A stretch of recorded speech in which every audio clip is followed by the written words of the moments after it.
Hello everyone, welcome to channel again guys. So guys, today's topic is DFD, जो कि जिसका full form होता है डेटा फ्लो डायग्राम, जो कि सॉफ्टवेयर इंजीनियरिंग का एक बहुत इंपॉर्टेंट टॉपिक है। अगर आप किसी भी यूनिवर्सिटी से हो, RGPV से, DAVV से, या फिर मास्टर्स के हो, या फिर बैचलर्स डिग्री के हो, या फिर अदर डिग्री के हो, अगर आपको सॉफ्टवेयर इंजीनियरिंग सब्जेक्ट है तो ये बहुत इंपॉर्टेंट टॉपिक है और एग्जामिनेशन में रिपीटेड टॉपिक है। सो आई होप आपको ये समझ में आएगा ये वीडियो, तो एंड तक देखते रहिए, आपको बहुत अच्छा पूरा हैंड रिटन नोट्स मिल जाएगा। ठीक है, सो स्टार्ट करते हैं। डेटा फ्लो डायग्राम क्या होता है? ठीक है, सबसे पहले तो data flow diagram is also known as a bubble chart. इसको बबल चार्ट भी बोला जाता है। ठीक है, data move from one module, यानी कि मॉड्यूल को हम बोल सकते हैं पेज, टू द अनदर। ठीक है, मतलब कि डेटा का मूवमेंट एक मॉड्यूल से दूसरे मॉड्यूल में, यानी कि एक पेज से दूसरे पेज पे जो डेटा का फ्लो होता है, डेटा जो मूव करता है, उसी को हम डेटा फ्लो कहते हैं। मींस फ्लो ऑफ डेटा, मतलब कि डेटा का फ्लो बैकएंड, इन बैकएंड। ठीक है, मतलब कि बैकएंड में जो फ्लो ऑफ डेटा, एक डेटा का फ्लो हो रहा है, एक पेज से दूसरे पेज में जा रहा है, उसी को ही डेटा फ्लो कहेंगे। और अच्छे समझते हैं, means it is the graphical representation which is used for communication with the user and the software. मतलब ये जो डेटा फ्लो होता है ना, ये क्या देता है? ये एक ग्राफिकल रिप्रेजेंटेशन होता है जो कि कम्युनिकेशन प्रोवाइड करता है with in the user and the software. एक सॉफ्टवेयर और एक यूजर कौन? जो सॉफ्टवेयर को यूज कर रहा है। ठीक है, उनके बीच में एक कम्युनिकेशन प्रोवाइड करता है। किस टाइप की कम्युनिकेशन? देखो, जैसे उस कम्युनिकेशन को समझने के लिए हमें एग्जांपल समझना होगा। Let suppose you log in a app या फिर एक वेबसाइट। मान लो एक आपके पास एक ऐप है या फिर एक वेबसाइट है, उसमें आपको साइन अप करना है, साइन इन करना है, लॉग इन करना है। ठीक है, आपको करना है। ठीक है, so you have sign in to this app. आपने क्या किया? उसमें साइन इन करा। Then this connect you to the home page. ठीक है, home page. Then after you select any section, so this will give you that section. ठीक है, अच्छा देखो सुनो, हो क्या रहा है, डेटा का फ्लो कैसा हो रहा है बैकएंड के अंदर। देखो सुनो, जैसे एक ऐप है या फिर एक वेबसाइट है। ठीक है, सो वहां पे क्या हो रहा है, आपको लेट सपोज आपने उस ऐप को ओपन किया, फिर उस वेबसाइट को ओपन किया, तो उसमें आपको सबसे पहले एक साइन अप करने को बोला कि आप उसको लॉग इन कीजिए, आप उसमें साइन इन कीजिए। ठीक है, अपना ईमेल वगैरह, अपना नेम वगैरह सब डालिए। ठीक है, आपने चलो कर दिया। करने के बाद डायरेक्ट वो खुला और वो आपको सीधे किस में ले गया? एक होम पेज पे लेके गया। ठीक है, होम पेज पे लेके गया, तो आपने एक चीज नोटिस करी कि कोड में आपको ये बात पता है कि साइन इन पेज अलग बना होगा, वो वेबसाइट का वो पेज अलग बना होगा, सब कुछ अलग बना होगा। तो बैकएंड में ऐसा कुछ ना कुछ तो यूज किया होगा, ऐसा कुछ तो कुछ कनेक्टिविटी प्रोवाइड की होगी जिसकी हेल्प से वो लॉगिन पेज और वो कनेक्ट हो गए होंगे। ठीक है, सो उसने एक ऐसा यूजर इंटरफेस प्रोवाइड किया यूजर को कि वो इजीली कनेक्ट हो गया। ठीक है, उसने सीधे लॉगिन किया और वो सीधे लॉगिन करने के बाद वो सीधे दूसरे पेज में कनेक्ट हो गया। उसने सीधे साइन अप पेज से सीधे वो किस पे जंप कर गया? अपने होम पेज पे जंप कर गया। लेट्स सपोज होम पेज में डिफरेंट टाइप के सेक्शंस होते हैं, उसमें सेक्शंस के अकॉर्डिंग आपको दूसरा एक पेज चाहिए था, आप दूसरे मतलब किसी और सेक्शन में आपको जंप करना था, आप किसी और सेक्शन को सिलेक्ट करेंगे, आप कहीं और पहुंच जाएंगे। तो ये क्या हो रहा है, एक कनेक्टिविटी प्रोवाइड हो गई ना इनडायरेक्टली। आप एक पेज से दूसरे पेज में जंप कर पा रहे हो। ऐसा तो नहीं कि आप लैपटॉप के अंदर सीधे जंप करके आप अंदर ही अंदर घुसे, लैपटॉप के अंदर कूद गए। आपको तो एक इंटरफेस प्रोवाइड हो गया ना, कम्युनिकेशन प्रोवाइड हो गई, बट बैकएंड में कोई ना कोई तो कनेक्टिविटी चल ही रही होगी ना। सो वही यहाँ पे बताया गया है। तो वो एक फ्लो ऑफ डेटा चल रहा है बैकएंड में। ठीक है, जो आपको एक पेज से दूसरे पेज या फिर एक मॉड्यूल से दूसरे मॉड्यूल में कनेक्ट कर रहा है। ठीक है, here a connectivity happen through a flow of data. यहाँ पे कनेक्टिविटी मतलब एक कनेक्टिविटी है। Here connectivity happen through a flow of data. एक फ्लो ऑफ डेटा के कारण एक कनेक्टिविटी प्रोवाइडेड है। देखो मैंने यही समझाया अभी आपको। ठीक है, कॉल्ड फ्लो ऑफ डेटा, मतलब डेटा फ्लो डायग्राम, इसी को ही डेटा फ्लो डायग्राम कहते हैं। ठीक है, also it helps to analyse the existing software और फ्यूचर सॉफ्टवेयर। ऑल्सो ये हेल्प करता है आपको अंडरस्टैंड करने में, एनालाइज करने में आपका जो एग्जिस्टिंग सॉफ्टवेयर, मतलब जो आपका अभी सॉफ्टवेयर है जो यूज कर रहे हैं लोगों, वो उसको एग्जिस्टिंग सॉफ्टवेयर कहते हैं। फ्यूचर सॉफ्टवेयर मतलब कि अगर कोई सा आपको सॉफ्टवेयर आप बना रहे हैं, उसके बारे में आप इन्फॉर्मेशन गैदर आप कलेक्ट कर रहे हैं, तो वो उसके बारे में एनालाइज करने में भी आपको हेल्प करता है। It is the graphical representation of flow of data in any system. किसी भी सिस्टम में ये क्या है? Flow in any system it is a graphical representation. एक ग्राफिकल रिप्रेजेंटेशन होता है। ठीक है, ये graphical representation of flow of data. Flow of data का एक ग्राफिकल रिप्रेजेंटेशन होता है। इसके अंदर डिफरेंट टाइप्स के सिंबल्स होते हैं जिनको यूज करके हम इसे समझ रहे होंगे, हम आगे समझेंगे।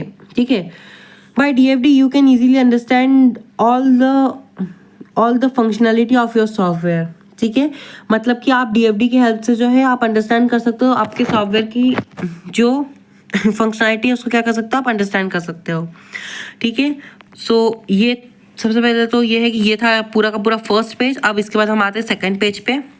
सेकंड पेज पे क्या लिखा हुआ है, it also describe that how the data processing like how the input will process and flow the output will get through the diagram. ठीक है, ये ऑल्सो डिस्क्राइब करता है कि हाउ द डेटा प्रोसेसिंग मतलब डेटा कैसे प्रोसेस हो रहा है, like how the input will process, जैसे कैसे एक इनपुट प्रोसेस हो रहा है, and flow the output will get, और किस तरीके and how the output will get मतलब कि कैसे आपको इनपुट मिल रहा है, कैसे आपको आउटपुट मिल रहा है, कैसे ये इनपुट आउटपुट फ्लो हो रहा है, फिर इस डेटा का प्रोसेस हो रहा है। ठीक है, एक डायग्राम के थ्रू हम इसको समझेंगे। ठीक है, और DFD use some symbols to represent the flow of data. Flow of data को आप और अच्छे से अंडरस्टैंड कर पाए उसके लिए आपको कुछ सिंबल्स है आपके पास, तो देख लेते हो सिंबल्स क्या है। फर्स्ट है एक्सटर्नल एंटिटी, इसको एक्सटर्नल एंटिटी बोलते हैं। क्यों बोलते हैं एक्सटर्नल एंटिटी, ये इस जो आपको ये रेक्टेंगल दिख रहा है ना एक बॉक्स, यही है, इसको एक्सटर्नल एंटिटी बोलते हैं।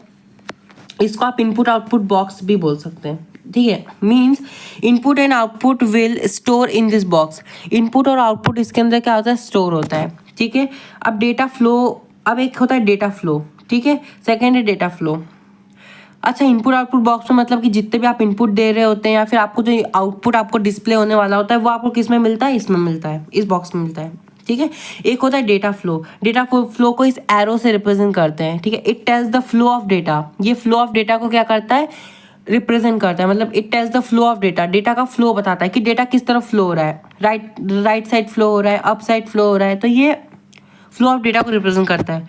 प्रोसेसिंग को हम इस जीरो से रिप्रेजेंट, ओ से इस सर्कल से रिप्रेजेंट कर रहे होते हैं। ठीक है, यानी कि input come in this and after processing go to the another external entity as a output.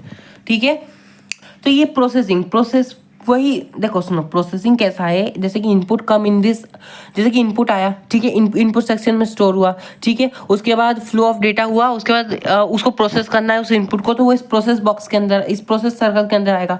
तो input come in this, input कहाँ पे आया, यहाँ पे आया, एंड आफ्टर प्रोसेसिंग, और आफ्टर प्रोसेस को कंप्लीट होने के बाद go to again external entity as a output. मतलब ये है सुनो ध्यान से, किस तरीके से हुआ, ये था, मतलब ये क्या आपका इनपुट आउटपुट बॉक्स है, ये डेटा का फ्लो है, ये प्रोसेस हुआ, ये फ्लो हुआ, और ये क्या हुआ, फिर से आपका इनपुट आउटपुट बॉक्स है। यहाँ पे क्या था, यहाँ पे इनपुट आया, इस पे जाके स्टोर हुआ, स्टोर होने के बाद फ्लो ऑफ डेटा की हेल्प से ये जो प्रोसेसिंग वाला सर्कल था इस पे आया, इस सेक्शन पे आया, इस पे डेटा ने अपने आप को प्रोसेस किया, इनपुट किस में कन्वर्ट हुआ, आउटपुट में कन्वर्ट हुआ, फिर वो आउटपुट फर्दर किस में चला गया, इनपुट आउटपुट बॉक्स में फिर से जाके स्टोर हो गया, और फिर बाद में जाके डिस्प्ले हो गया।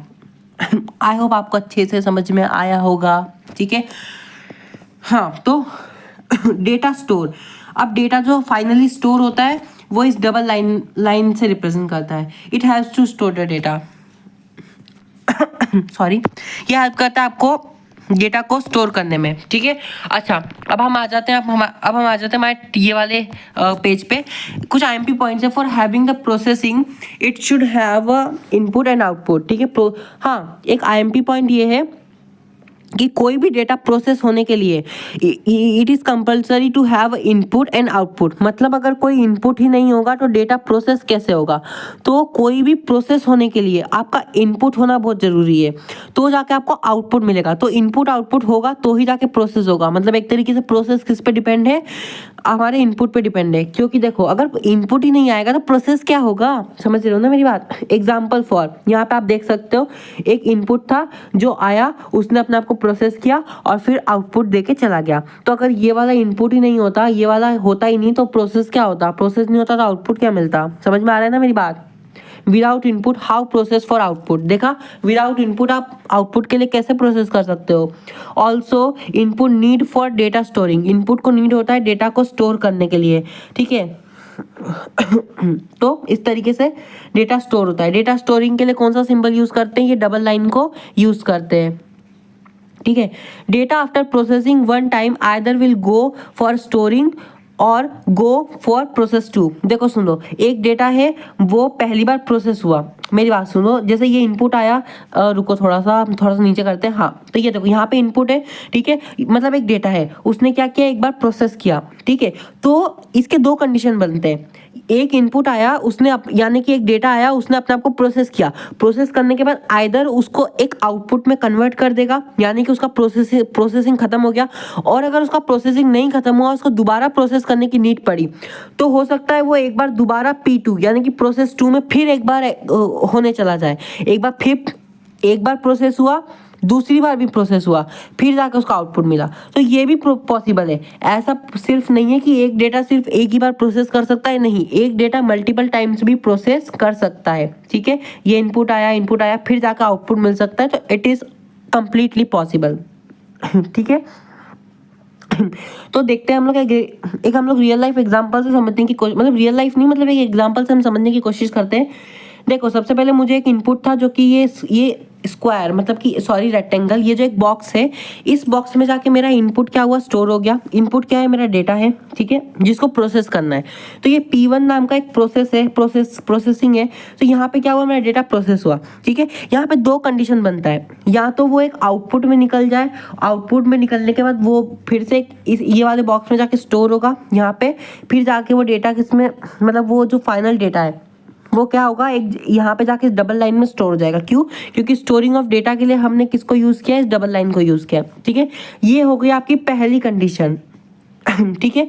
इसको अभी आप भूल जाओ, इसको नीचे का भूल जाओ, पहली कंडीशन यहाँ पे है, ये हो गया आपका पहला कंडीशन। दूसरा कंडीशन, इनपुट आया, उसने अपने आप को एक बार प्रोसेस किया, उसका एक कुछ ना कुछ आउटपुट निकला होगा, वो output further as a input एक बार और इस वाले बॉक्स में जाके एंटर हो गया, फिर एक बार प्रोसेस हुआ P2 में, फिर उसको फाइनल एक आउटपुट मिला, फिर जाके वो कहाँ पे स्टोर हुआ, यहाँ पे। एक बार और सुनो, एक बार इनपुट आया, वो इस इनपुट आउटपुट बॉक्स में जाके स्टोर हुआ, उसने अपने आप को एक बार प्रोसेस किया। अब ये वाला ऊपर वाला सब भूल जाओ, अब यहाँ पे कुछ भी नहीं है, ठीक है, ऊपर का भूल जाओ। एक बार प्रोसेस किया, और प्रोसेस किया तो कुछ ना कुछ आउटपुट मिला होगा, तो वो आउटपुट फर्दर एक बार और इनपुट बन के हमारे इनपुट आउटपुट बॉक्स में स्टोर हो गया। फर्दर उसने फिर से एक बार अपने आप को प्रोसेस किया एज ए इनपुट, फिर कुछ ना कुछ आउटपुट निकाला और उसको फिर से जाके किस में, स्टोरिंग में स्टोर कर दिया, ठीक है। आई होप आपको समझ में आएगा, ठीक है। अब एक बात सुनो, एक होता है लेवल्स ऑफ DFD। अब आपको ना DFD ऐसा आता है कि आपको DFD के लेवल्स भी पूछ लिए जाते हैं, तो ये भी समझना बहुत जरूरी है। लेवल्स ऑफ DFD क्या होता है, पहला होता है 0th level DFD, it has only one process will take multiple input from external entities and provide output. मतलब ये होता है कि इसमें सिर्फ आपके पास it has only the one process will take, ये सिर्फ एक ही प्रोसेस होता है, एक ही प्रोसेस करता है, ठीक है। Multiple input from external entities and provide output, ठीक है। मतलब कि it has only one process, इसके पास सिर्फ एक ओनली वन प्रोसेस होता है। It will take multiple inputs, ये मल्टीपल इनपुट्स लेता है फ्रॉम द एक्सटर्नल एंटिटीज, यानी कि एक्सटर्नल एंटिटीज का मतलब है कि ये है ना, एंड प्रोवाइड आउटपुट, और आउटपुट को प्रोवाइड करता है। कैसे प्रोवाइड करता है, देखो, मतलब कि ये सिर्फ एक ही प्रोसेस करता है, ठीक है। देखो ये इनपुट था, ये मल्टीपल एंटिटीज है हमारे पास, एक्सटर्नल एंटिटीज, जो कि इनपुट आउटपुट बॉक्स बोल सकते हैं इनको। ये क्या है, मेरा इनपुट आउटपुट बॉक्स है, इसमें मेरे मल्टीपल इनपुट आउटपुट बॉक्स है, यानी कि मल्टीपल इनपुट आउटपुट है जो कि एक ही प्रोसेस कर रहा है, ठीक है, और एक कॉमन आउटपुट उसने निकाल के दे दिया, ठीक है। Are called context level DFD, इसको 0 लेवल DFD भी बोलते हैं, कॉन्टेक्स्ट लेवल DFD भी बोलते हैं, ठीक है। एक होता है first level DFD। First level DFD it is the advance version और more detail version of previous level DFD। ये 0th लेवल DFD का एडवांस वर्जन होता है, ठीक है, और एक्सपांड वर्जन होता है। It includes the database also. First level DFD में डेटाबेस भी इंक्लूडेड होता है, ठीक है। देखो इनपुट आउटपुट बॉक्स में क्या है, मेरा इनपुट है, ठीक है, ये एक प्रोसेस हो रहा है, इसने क्या किया, पहला प्रोसेस कर लिया, तो यहाँ पे क्या हो गया, यहाँ पे या तो ऐसा होगा कि ये डायरेक्ट आउटपुट के रूप में यहाँ पे जाके स्टोर हो जाएगा, अदरवाइज फिर से एक बार प्रोसेस होगा, ठीक है।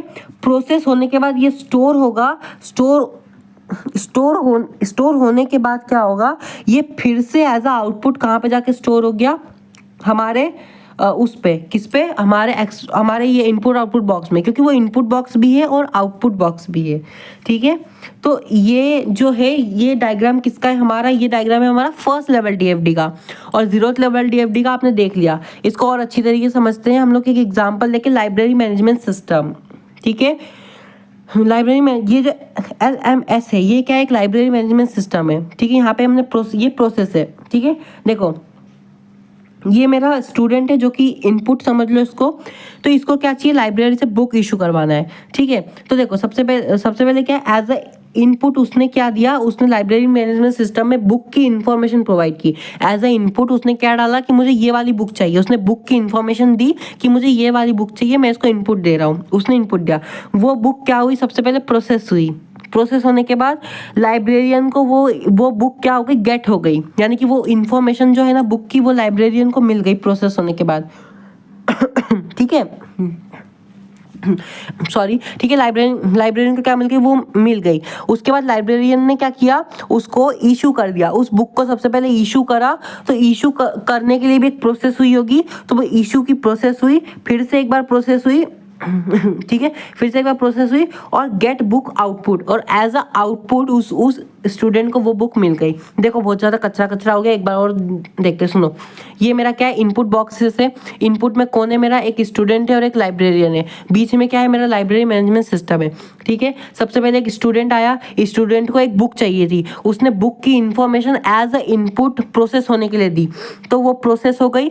उसने प्रोसेस करके उसने अंडरस्टैंड कर लिया कि इसको कौन सी बुक चाहिए, फिर वो एज अ आउटपुट लाइब्रेरियन को वो बुक की इंफॉर्मेशन मिल गई कि अच्छा इसको ये वाली बुक चाहिए, ठीक है, इसको सॉफ्टवेयर इंजीनियरिंग की बुक चाहिए, ठीक है। लाइब्रेरियन ने क्या किया, उस बुक को इशू कर दिया, कुछ ना कुछ प्रोसेस किया होगा ना, ऐसे तो इशू नहीं हो जाएगी। तो लाइब्रेरियन ने एज अ आउटपुट उसको इशू कराया, कुछ प्रोसेस किया, वो फिर से प्रोसेस हुआ, तो फिर से उसको एज अ आउटपुट उस स्टूडेंट को वो बुक क्या हो गई, मिल गई। तो यही जो था ना, यही पूरा फ्लो ऑफ डेटा। अच्छा, तो आप तो खाली नॉर्मली क्या कर देते हैं, आप अपनी डेटा वगैरह को एंट्री कर देते हैं और आपका काम हो जाता है। बैकएंड में कैसे वर्क कर रहा है, क्या नहीं कर रहा है, आपको ही कभी पता। अच्छा, आपने ऐसा किया तो आपको लाइब्रेरियन के साथ डायरेक्टली आपको ऐसा लगा कि इंटरेक्शन हो गया, मतलब आपने डायरेक्टली किया तो आपको लगा डायरेक्टली आपको इंटरेक्शन मिल गया, लेकिन आपको डायरेक्टली इंटरेक्शन मिला लाइब्रेरियन के साथ नहीं, बीच में प्रोसेस भी हुआ जो कि आपको पता था क्या, नहीं। लेकिन इन बैकएंड डेटा का कुछ ना कुछ फ्लो, कुछ ना कुछ प्रोसेस होता रहता है जो कि यूजर को नहीं पता चलता है, उसको एक सिंपल इंटरफेस प्रोवाइड किया जाता है, ठीक है। तो यही जो था ना, ये पूरा कॉन्सेप्ट किस चीज का था, मेरा उसका था डीएफडी का था, डेटा फ्लो डायग्राम और डेटा फ्लो का, जो कि मेरे इसमें तो यूनिट 2 का टॉपिक है, आपके इसमें देख लेना किस यूनिट का टॉपिक है। बाकी बहुत इंपॉर्टेंट टॉपिक है तो उसको पढ़ लेना। तब तक के लिए thank you so much for watching. इतनी देर आपने देखा, इतनी देर आपको अच्छा लगा होगा, तो like share subscribe, thank you so much.